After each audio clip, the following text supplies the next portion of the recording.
Okay. You're about to witness complete ridiculousness over supremacy of the sand. Listen to this. Listen to this. Be quiet, you. Your training is starting early. So I gave the little ones, I think they're 10 days, sand. And they're not fighting. Yay. They got fresh water, got some fresh food. Sad to say, but little Kevy didn't make it. But these ones are doing really well. Now, this is completely ridiculous, guys. Over sand.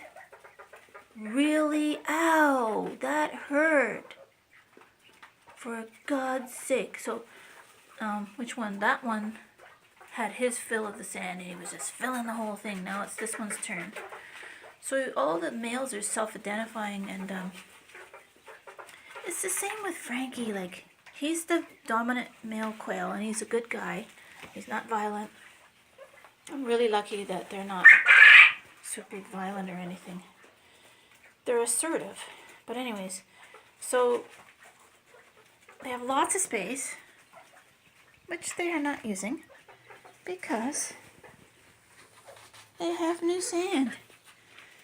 And I had 2 of these before, and I didn't realize how good that was to have 2 sands. Hey, hey, hey! Already, like, running and trying to dominate the girls, and the girls are, like, running in front of them and being all flirtatious. God. So anyways, I actually took one of the sands and put it in here for the little ones. And when Rick gets up, I'll just get him to cut a few new ones. Maybe a bigger one for these guys. Completely ridiculous. So I put, some shavings so that they can fool around with that too. But oh no, it's the sand. Who has the sand is the top quail. Who controls the sand? It's like gold to them. Never mind money. It's sand.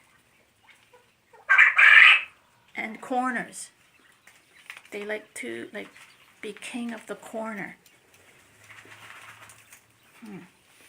Some of them like to hang out here and say, I'm in control of the water. For God's sake.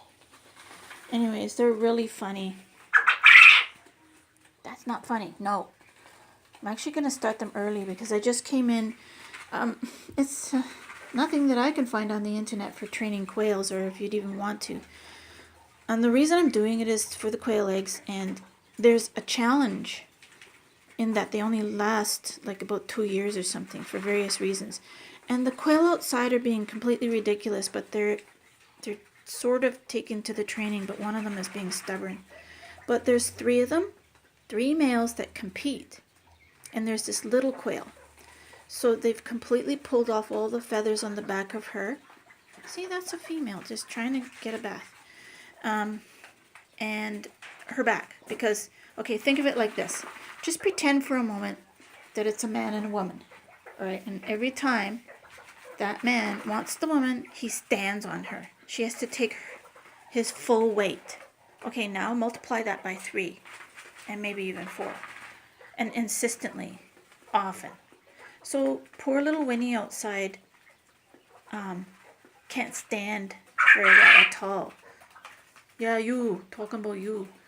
And yes, you are a male, be quiet.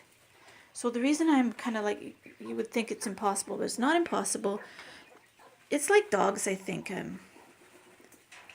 Not quite the same, but if you let the dog become dominant, then it's going to perhaps bite, because it thinks it has to protect against everything, and it's always vigilant, or it will bark or do whatever, because you have to be the top, so that you reassure it that you're going to decide if it's dangerous or not. Same with quail. They're calling and, trying to get supremacy and calling out danger.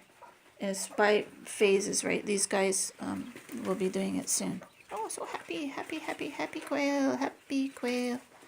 Anyways, I better close up this right here. So, oops, beg your pardon. Oh, So anyway, so what I'm trying to do is keep a new crop coming up for eggs. Now, the thing is with males of the poultry, like say roosters and chickens, and I'm not in a rural setting, like I'm not a farmer. So I'm just learning it as I go, and when I want to know something, I do like what you do. I just go Google it. And I spend a lot of time on that when I want to solve a problem of any sort. So I found this one guy who said, you didn't have to buy these rooster crowing, anti-crowing things for around their neck, which was kind of weird. And you didn't have to necessarily cut their head off and put them in the stew pot. You could simply set them aside from their hens. So he starts to call, you go towards it, not lunging, not anything, just walking, and then he gets separated out from the girls, and he learns, and he doesn't like that. So he's either, that's not nice to a girl. Anyways. So it's kind of like they're trying to do to the hens what I'm trying to do to them, which is like get permission. And even with dogs, you can do stuff like, okay, if a dog is going to sit down, you say when they're doing it, or right after they do it, their name and sit. And they don't know that much about past, present, and future, so they associate the word with it. And believe it or not, outside, I taught Honker, who is the worst one, to sit down. Now he does it like 8 times out of 10, but like I don't think anybody would even believe me that I did that. It's because I just used that old method, right? When he's sitting down anyways, I say, sit down, good boy. And then he just associates it, so then I can do it like when I want him to sit down, and he'll do it, which is funny. So quail are not that much different, and I'm trying to save their lives. Like if they can ride less often, the females, and call almost non-existently, because I should be the one giving permission whether they call or not, or even whether they ride or not. It's a big challenge. So I get to kind of see them at the 3 different stages, and I don't want to disturb or introduce the 3 sets, I think. I'm not sure that I want to do that, but the older quails are living out their lives. Yeah, you're king of the corner. Be quiet. I don't want to say I'm bigger than you, but like, hey. And they're showing off to the girls, and like the girls are really flirty. Oh my God. Remind you of anything?